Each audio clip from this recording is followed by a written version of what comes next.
What if I told you that the most powerful man in the ancient world, a man who commanded the greatest empire on earth, believed that nothing outside of him could truly stop him? Not armies, not disease, not betrayal, not even death itself. His name was Marcus Aurelius, Roman emperor, Stoic philosopher, warrior, leader of millions, and in the pages of his private journal, written not for fame, not for history, but for his own guidance, he revealed a truth that has the power to transform your life. The truth is this: act as if nothing can stop you, because in reality, nothing can. If you're watching this, you're searching for something. Perhaps you feel stuck. Perhaps obstacles keep appearing in your path. Perhaps you're tired of feeling powerless while the world seems to have all the control. But I'm here to tell you something Marcus Aurelius knew 2,000 years ago. You've been deceived. The world doesn't have power over you. Your circumstances don't determine your fate. Other people's opinions don't define your worth. Marcus Aurelius faced challenges that would break most men. The Antonine Plague killed millions of his citizens. Constant warfare threatened his borders. Floods destroyed entire regions. Political conspiracies surrounded him. His own family betrayed him. His closest advisors plotted against him. He had every reason to give up, every excuse to surrender to fate, every justification to become bitter, angry, defeated. Instead, every night he sat down with a journal, and he wrote, not complaints, not excuses, but truths. Truths about power, about control, about what it means to be truly unstoppable. These weren't abstract philosophical musings. These were battle-tested principles, written by a man who had every reason to quit, but refused. Today we go deep into his most powerful teaching, how to act as if nothing can stop you. And by the end, you'll understand not just the philosophy, but how to live it. Let me start with the greatest lie you will ever tell yourself. If only my circumstances were different, then I could succeed. If only I had more money. If only people would stop criticizing me. If only the economy was better. If only I had their advantages. If only the timing was right. If only, if only, if only. This is the voice of imprisonment, the voice that convinces you that external forces control your life. Marcus Aurelius wrote, "You have power over your mind, not outside events. Realize this, and you will find strength." Stop and think about who's saying this. The Emperor of Rome, the man with more external power than anyone else on the planet. He could command armies. He could execute anyone he wanted. He could change laws with a word. He had wealth beyond measure, authority beyond comparison. And yet he's telling you that external power means nothing. Real power, the only power that matters, exists in one place and one place only. Your mind. Everything else is smoke. Everything else is illusion. Now, let me ask you a question. A hard question. What's actually stopping you right now from achieving your most important goal? Think about it. Really think. Is it the obstacle itself? Or is it your belief that the obstacle has power? Marcus faced the Antonine Plague, a pandemic, millions dead, cities devastated, no modern medicine, no understanding of disease transmission, just death spreading like wildfire through his empire. Did he stop leading? Did he hide? Did he abandon his responsibilities? No. He adapted. He implemented quarantines. He reorganized supply chains. He maintained order. He led. He faced the Marcomannic Wars. Barbarian tribes invading from every direction. His own soldiers dying, resources depleting. Year after year of endless conflict. Did he retreat? Did he surrender? No. He studied strategy. He made alliances. He outthought his enemies. He persisted. He faced betrayal. His most trusted general, Avidius Cassius, declared himself emperor. His own wife was rumored to have been involved. Did he become paralyzed by bitterness? Did he lose faith in humanity? No. He responded with measured action. He maintained his principles. He chose reason over rage. Here's what Marcus understood that most people never learn. Obstacles don't possess inherent power. They only have the power you grant them through your perception. A mountain isn't an obstacle to a bird. Water isn't an obstacle to a fish. Fire isn't an obstacle to a salamander. The obstacle only becomes real when you decide it's real, when you give it authority over your actions. When you act as if nothing can stop you, you're not being delusional. You're recognizing a fundamental truth. The only thing that can truly stop you is your decision to stop. Now, let me introduce you to one of the most powerful concepts in all of Stoic philosophy. Marcus called it the Dichotomy of Control. It's devastatingly simple, yet most people never grasp it. There are things you control, and there are things you don't control. That's it. What do you control? Your thoughts, your judgments, your responses, your effort, your intentions, your principles, your actions in this present moment. What don't you control? Other people's opinions, outcomes, circumstances, the past, the future, other people's actions, the weather, the economy, your reputation, your health, fully, life and death. Most people, and I mean the vast majority, waste their energy trying to control things they cannot control. They worry endlessly about what others think. They stress about outcomes. They obsess over circumstances beyond their reach. They try to change the past through regret. They try to control the future through anxiety. Marcus says, this is madness. It's like trying to stop the ocean's tide with your bare hands. You'll exhaust yourself, you'll fail, and you'll miss the one thing you can actually do: control your response to the tide. Here's what changes everything. Pour all your energy, every ounce of it, into what you do control: your response to criticism, your effort in your work, your mindset when you wake up, your next action, your integrity, your discipline, your focus. When you do this, when you focus exclusively on what's in your control, something remarkable happens. You become free. Free from the opinions of others, free from the tyranny of circumstances, free from the weight of things you cannot change. And in that freedom, you become truly unstoppable, because nothing outside you has power anymore.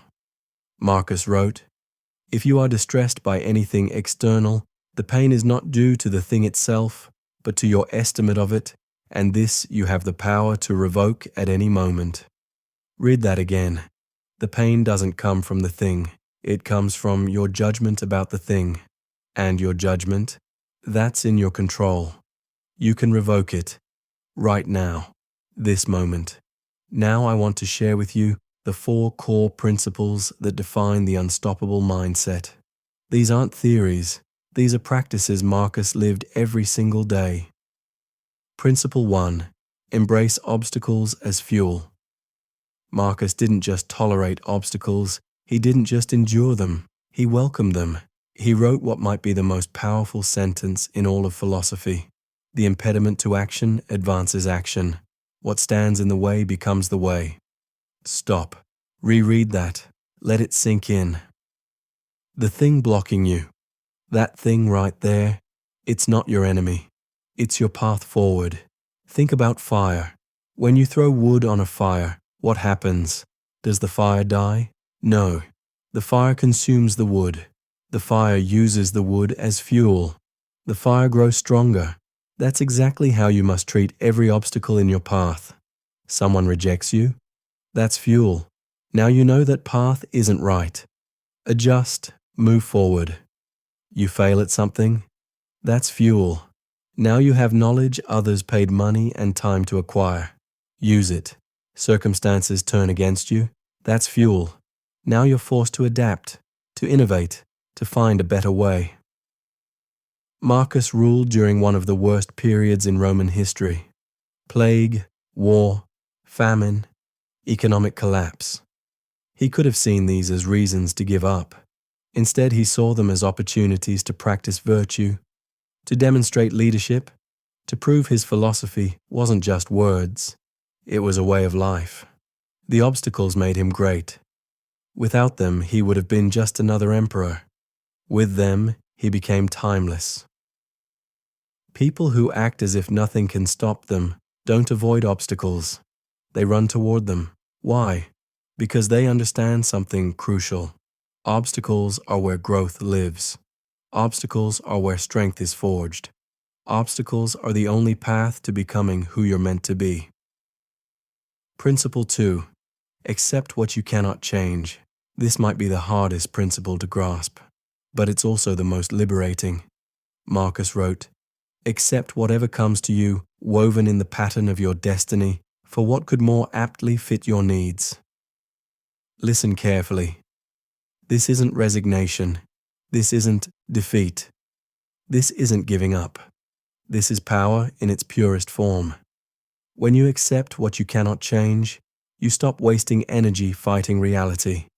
You stop bleeding yourself dry in battles you cannot win. And all that energy you were wasting, you redirect it. You focus it, you use it for what you can change. You got fired? You can't change the past. Accept it. Now, what can you control? Your response, your next move, your skill development, your job search, your mindset. A relationship ended. You can't control another person's decision. Accept it. Now, how will you grow from this? Who will you become? What have you learned? The market crashed. The economy collapsed. You can't control global forces. Accept it. Now, how do you adapt? What opportunities exist in chaos? What can you build from the ruins? Marcus faced the death of multiple children. Imagine that pain. Imagine that grief. Could he change it?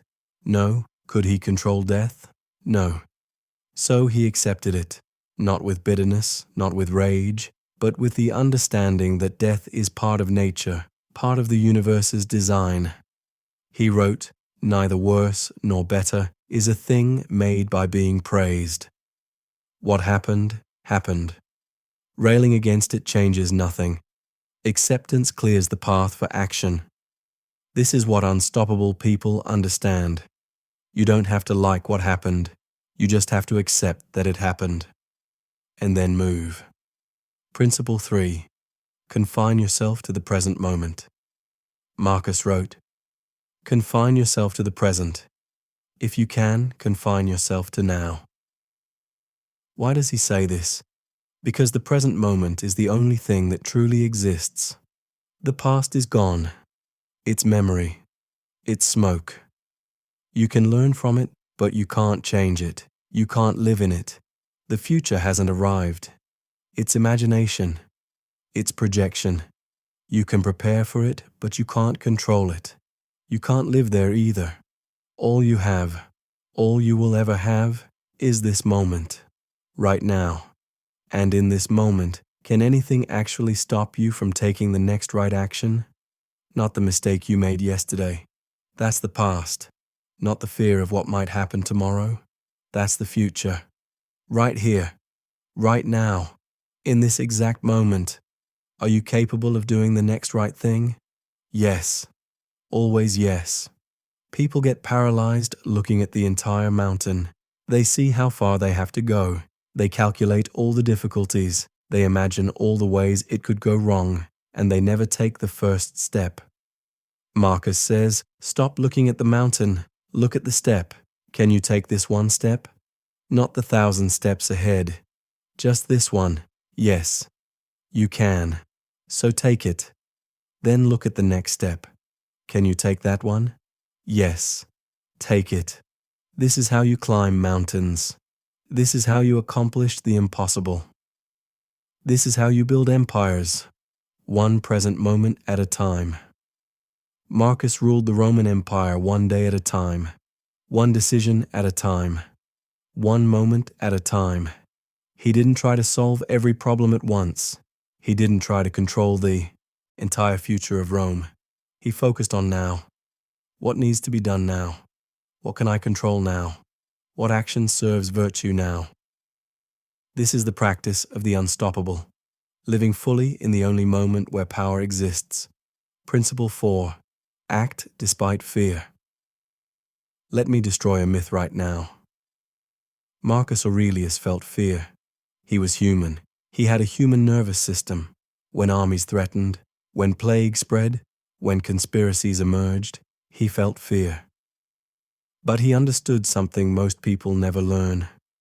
Courage isn't the absence of fear. Courage is action in the presence of fear. He wrote, "It is not death that a man should fear, but he should fear never beginning to live." Think about what he's saying. The only real fear, the only fear worth having, is the fear of wasting your life, the fear of dying without having truly lived. Everything else, temporary, manageable, part of being alive. The people who appear unstoppable aren't fearless. They've just made a different calculation. They've decided that the fear of inaction is greater than the fear of action. The fear of regret is greater than the fear of failure. Fear says, what if you fail? What if people laugh? What if you lose everything? The unstoppable mindset responds, what if I succeed? What if I inspire others? What if I discover capabilities I never knew I had? And even if I fail, even if I lose, I'll have lived. I'll have tried. I'll have data. I'll have experience. I'll be stronger. Marcus led armies into battle, knowing he might die. He faced political enemies, knowing they might succeed in killing him. He made unpopular decisions, knowing he'd be criticized. He felt the fear, and he acted anyway. Why? Because he had something more important than comfort. He had duty. He had principles. He had a vision of who he wanted to be. And that vision was more powerful than any fear. Here's what you need to understand. Fear is information, nothing more. It tells you something matters. It tells you you're stepping outside your comfort zone. It tells you you're attempting something meaningful. But fear doesn't get to decide your actions. You do. Feel the fear. Acknowledge it. Thank it for the information. Then act despite it. This is what it means to be unstoppable. Not fearless. Just willing to move forward while afraid. Now I want to go deeper, because understanding why this works is just as important as understanding what to do. Why does acting as if nothing can stop you actually create results? Why isn't this just positive thinking nonsense? First reason, you reclaim wasted energy. Most people waste enormous amounts of energy worrying about things they can't control, obsessing over outcomes, stressing about other people's opinions, replaying the past, catastrophizing the future, conservative estimate. They waste 70 to 80% of their mental and emotional energy on things that don't matter. When you embrace the dichotomy of control, when you focus only on what you can actually influence, you reclaim that energy. Suddenly, you have 70% more capacity, more mental clarity, more emotional resilience, more physical energy. You become exponentially more effective, not because you're working harder, because you're working on what matters. Second reason, you build genuine resilience through action. Resilience isn't built through affirmations, it's not built through visualization, it's not built through reading books or watching videos. Resilience is built through adversity, through taking action when it's hard, through persisting when you're afraid, through continuing when everything in you wants to quit. Every time you act despite fear, you prove something to yourself. You prove you're capable. You prove you're stronger than you thought. That proof compounds, action after action, choice after choice, day after day. Eventually, you develop unshakable confidence, not arrogance, not delusion, but genuine confidence born from evidence, evidence you created through your own actions. Third reason, you create unstoppable momentum. Physics tells us objects in motion tend to stay in motion. When you start acting as if nothing can stop you, you create momentum. And momentum has its own power. The first action is hard. The second is slightly easier. The third easier still. Eventually, forward movement becomes your default state. Obstacles that would have paralyzed you before barely slow you down. Why? Because you're already in motion. You already have momentum. The obstacle has to stop your momentum, and that's much harder than stopping something at rest. This is why action is everything. This is why you must start. This is why waiting for perfect conditions is death. Fourth reason, you attract what you embody. When people see you moving forward despite obstacles, something shifts in them. They're inspired, they're intrigued, they want to help. Opportunities appear, resources materialize, people reach out, doors open, not because the universe is rewarding you, but because humans are naturally drawn to momentum, to purpose, to people who embody what they wish they could be. Unstoppable people attract unstoppable opportunities, not through luck, through the natural consequence of their actions and energy. Now let me tell you the most important truth Marcus understood. The truth that made him truly free. You don't control outcomes, you only control effort. This is absolutely critical. Most people tie their worth to results, to outcomes, to things beyond their control. And so they live in constant anxiety, constant fear, constant instability, because outcomes are not in your control. Markets crash, people say no, projects fail, circumstances change. If your sense of success depends on outcomes, you will always be at the mercy of forces beyond you. Marcus offers a different way. He says, judge yourself by your effort, by your intentions, by whether you acted with virtue, by whether you gave everything you had. This is success. This is all you can do. And it's enough. Did you try your absolute best? Did you act with integrity? Did you persist with courage? Then you succeeded. Regardless of the outcome, this is freedom.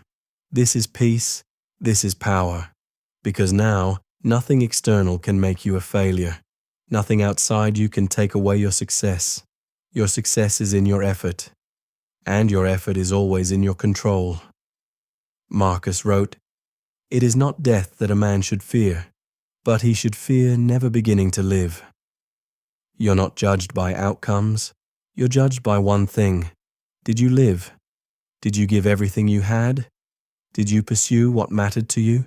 Did you act with courage and integrity? That's the only question. That's the only measure. Did you truly live? Now let me tell you about Marcus's ultimate test, because this is where his philosophy proved itself. Marcus Aurelius knew he was going to die. Not just in the abstract way, we all know we'll die someday. He meditated on death daily. He wrote about it constantly. He faced it directly. He knew his empire would eventually fall. He knew his name might be forgotten. He knew everything he built could crumble. He knew that one day, nothing he did would matter to anyone. Did that stop him? No.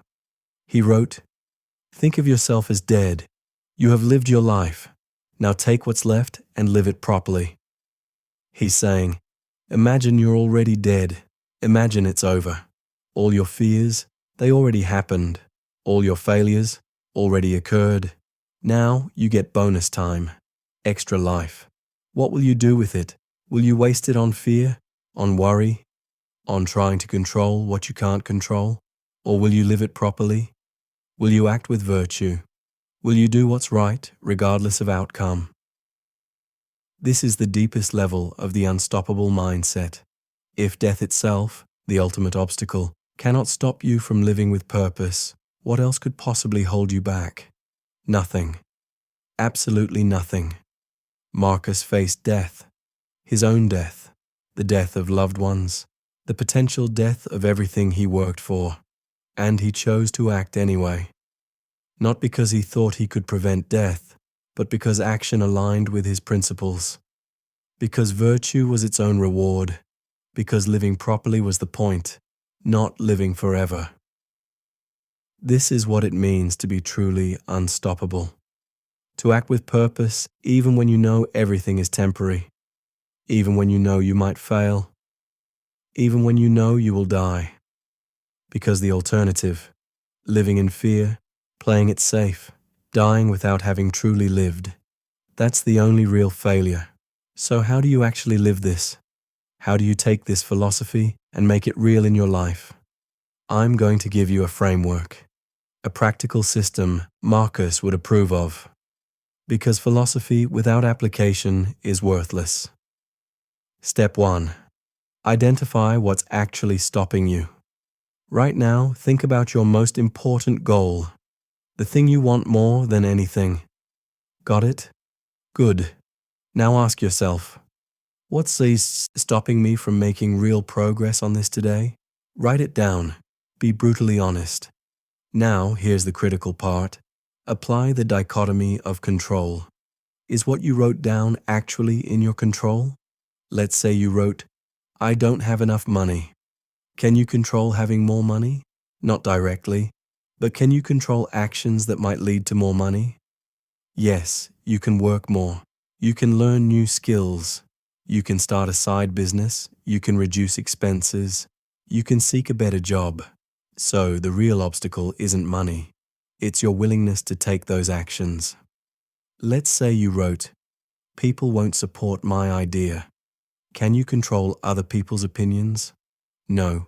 Can you control whether you pursue your idea anyway? Yes. Can you control finding people who will support you? To some degree, yes. So the real obstacle isn't their lack of support. It's your attachment to their approval. Let's say you wrote, I'm not ready yet. Can you control getting more ready? Yes. Can you control starting before you're perfectly ready? Also yes. So the real obstacle isn't readiness. It's fear disguised as preparation. See the pattern? Most obstacles dissolve when you apply this filter. What remains is always the same, your willingness to act. Step 2. Define your next action with absolute clarity. Marcus believed in radical specificity, not vague intentions, specific actions. What is the very next action you can take? Not the whole plan, not the entire strategy. Just the immediate next step. Make it concrete, make it measurable, make it something you can do today, ideally right now. Not, I need to get in shape, but I will do 10 push-ups in the next 5 minutes. Not, I should start that business, but I will research business registration requirements for 1 hour this afternoon.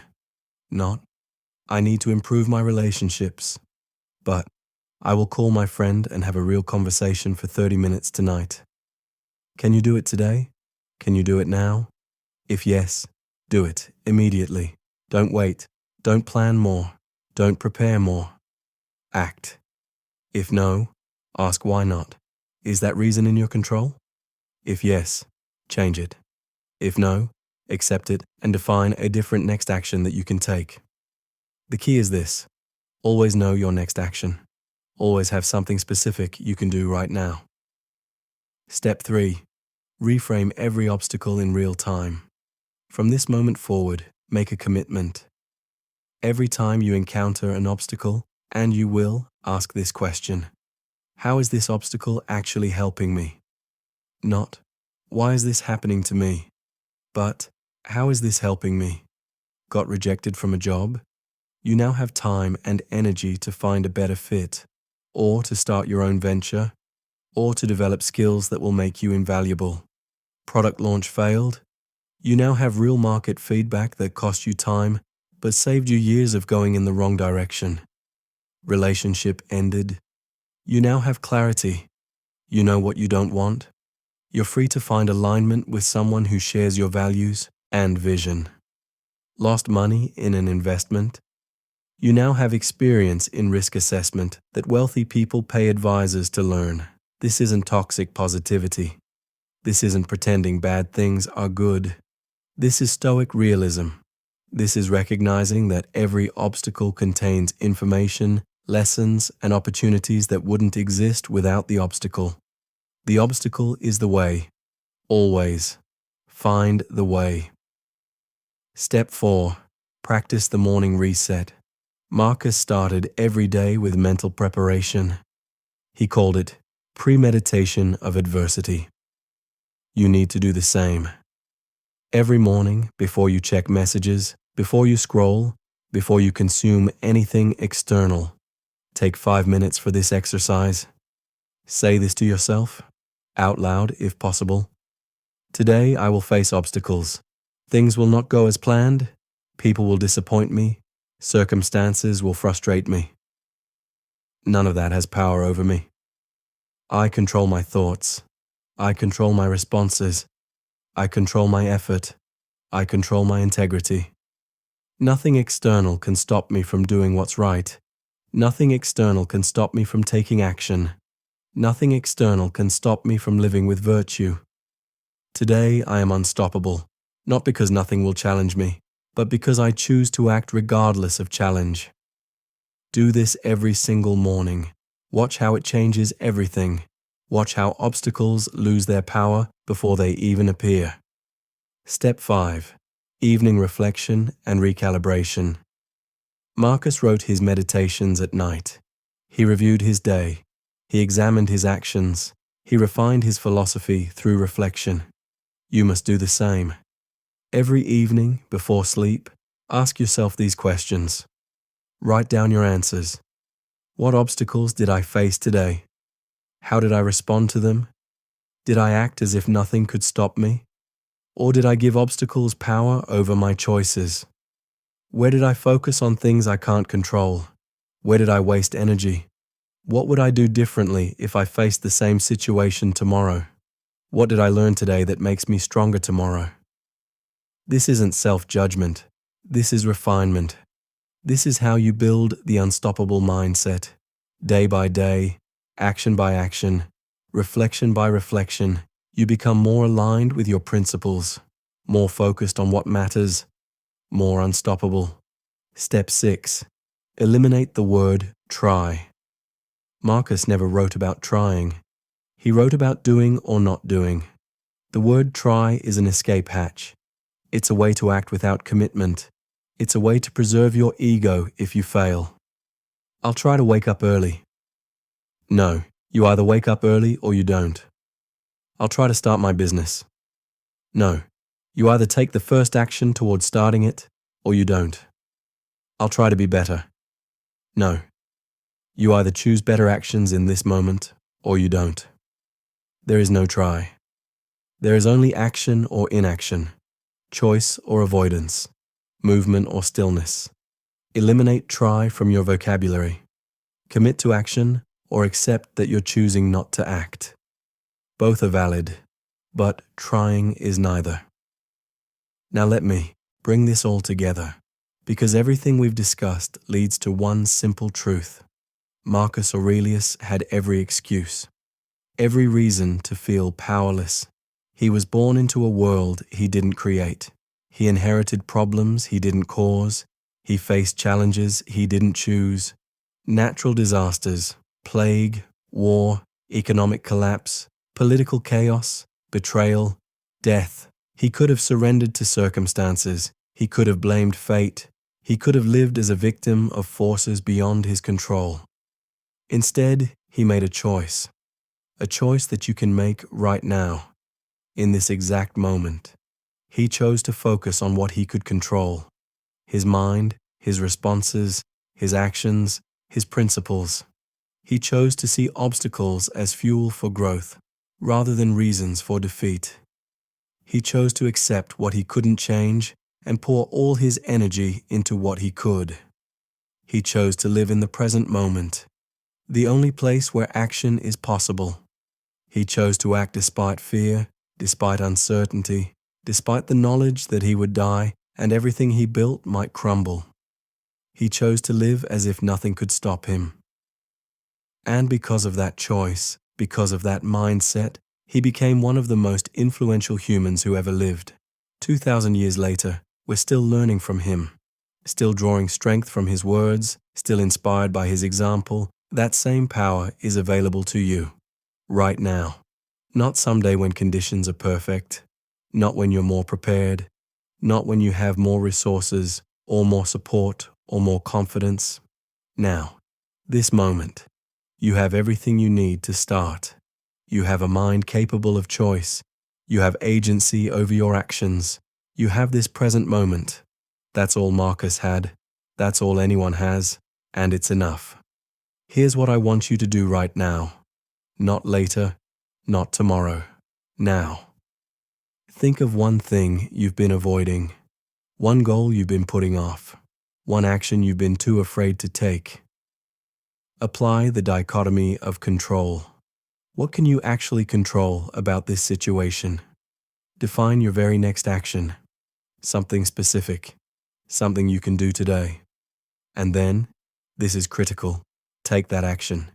Before you do anything else. Before you scroll. Before you distract yourself. Before fear has time to rebuild its arguments.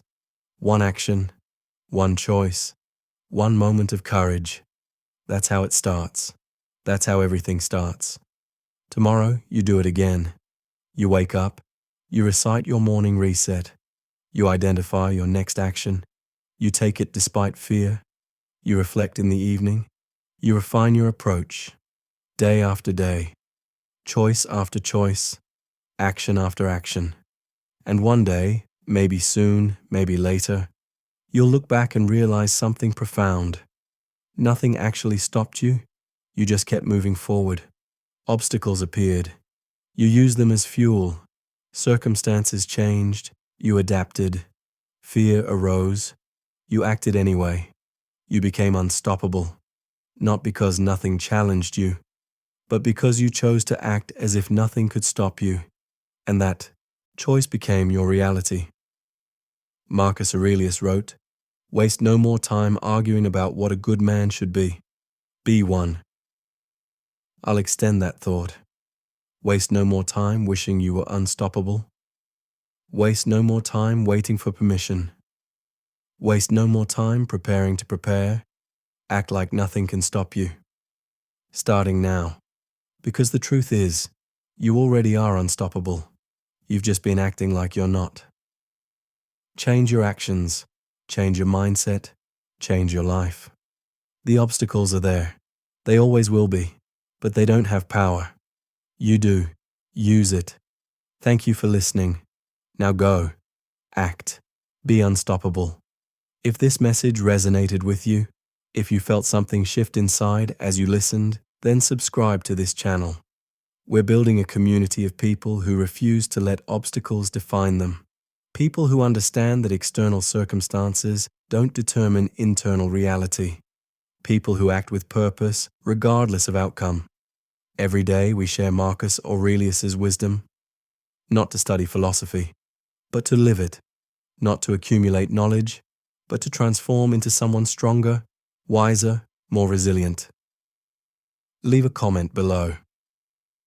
Tell me, what obstacle are you going to face head-on after hearing this? What action are you taking today? What are you choosing to stop letting control you? Your comment might inspire someone else who's struggling with the same obstacle. Your courage might give someone else permission to act. And if you know someone who needs to hear this, someone who's feeling stuck, defeated, or powerless, share this with them. Don't just think about it. Do it now. It might be exactly what they need to start moving forward. Remember Marcus's words. The impediment to action advances action. What stands in the way becomes the way. Your obstacles are your opportunities. Your challenges are your training ground. Your fears are your invitation to courage. Nothing can stop you. Act like it.